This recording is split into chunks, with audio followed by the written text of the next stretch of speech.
Hello and welcome to Fast Track with me, Rajan Datar, soaking up the fresh, bracing atmosphere of Iceland. Now, a year ago, this island was famous for its active volcanoes, thermal undercurrents and Bjork. Then a seismic banking crash foisted the country into worldwide notoriety. But every cloud has a silver lining, and it's the tourism industry that's smiling again.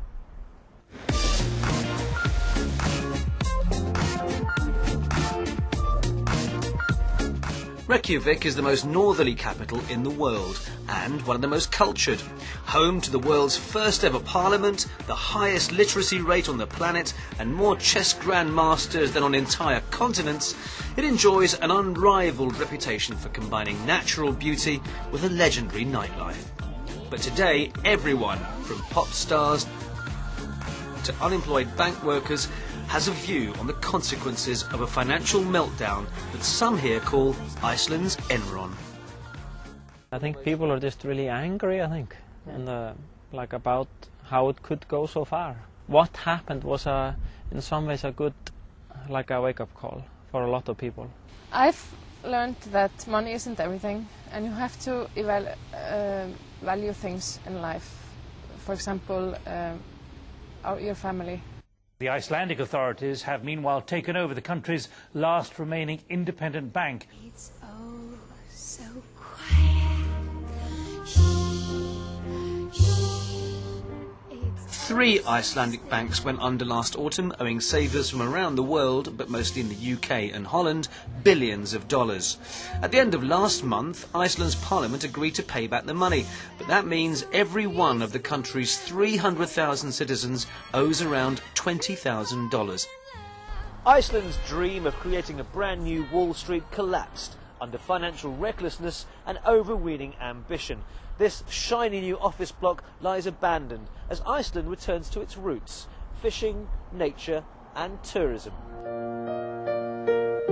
In the past, tourists could never afford to spend long here. Maybe a quick taste of the raw, muscular landscape, followed by a late night or two out on the town. But thanks in part to a near 50% fall in the value of the Icelandic currency, the krona, tourist numbers are actually up on last year. Hotel bookings by foreigners rose in July, for instance, and the chances are this year's overall figures may break last year's all-time record in spite of the global downturn. Well, I do think that the devaluation of the krona is maybe the main influence, but also businesses in Iceland and the whole business of marketing. We've been trying to keeping that level and trying to have sort of a bigger influx to embark upon, to try and follow up all the press coverage that we had, because as some people say, all press is good, even though it was negative. It did show pictures and images from the country. In fact, the publicity coming out of the banking crash has definitely boosted the hospitality sector.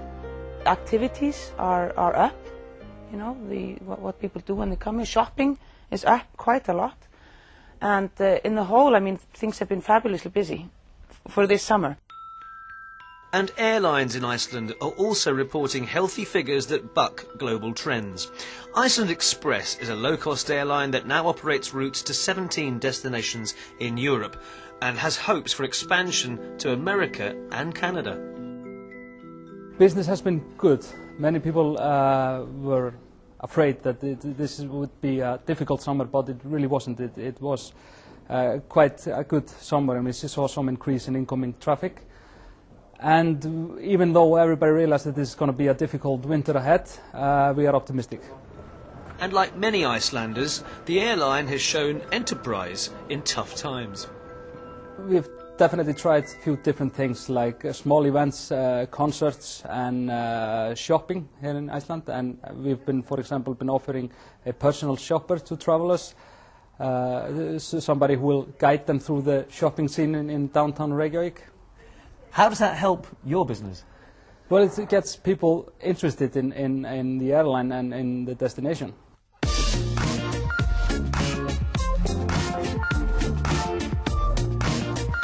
And this is Rosa, a fashion designer by trade, but today boosting her income by advising overseas visitors like me. thanks to changes in the currency plus sales tax rebates for tourists, some retailers are reporting 50% rises in till takings. They maybe came here before not spending, they were just buying something for a souvenir. Now they are coming for spending. That's the difference. It's quite different. And even the souvenir industry here is pitching in with entrepreneurial brainwaves. The words money, old and rope come to mind. This is what I would regard as being a desirable Icelandic item. Icelandic wool. How much would this cost today compared to last year for the tourist? For example, in dollars, it's about 110. Today? Yes. And last year? That's about $200 last year, 1 year. So the price has halved. It was double this price last year. Yes. Great value for the tourist. Yes, it is. That's why they're here. And it's not just Icelandic wool or even clothing that's good value these days. This time last year, a single room in a 3-star hotel like this would have set you back around $170 to $180. Today, that same room will cost you $130. And this time last year, this pint of beer would have cost you around $12. Today, you'd pay around $7. Scalp, as they say here in Iceland. Rosa is not alone. Even those who previously earned their living in the financial services industry and then lost their jobs have found renewal in the tourism business.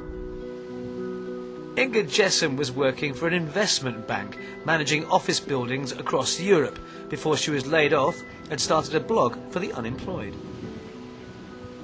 Because I didn't have any money to spend on activities, I decided to do a website about all the free things in Reykjavik. Inga's new brainchild certainly chimes in with a universal desire to keep the travel budget as low as possible these days. I would start by going downtown with you and take you on a free guided tour or a free bicycle tour. Then I would take you to the museums and sea swimming. Yes. And nighttime?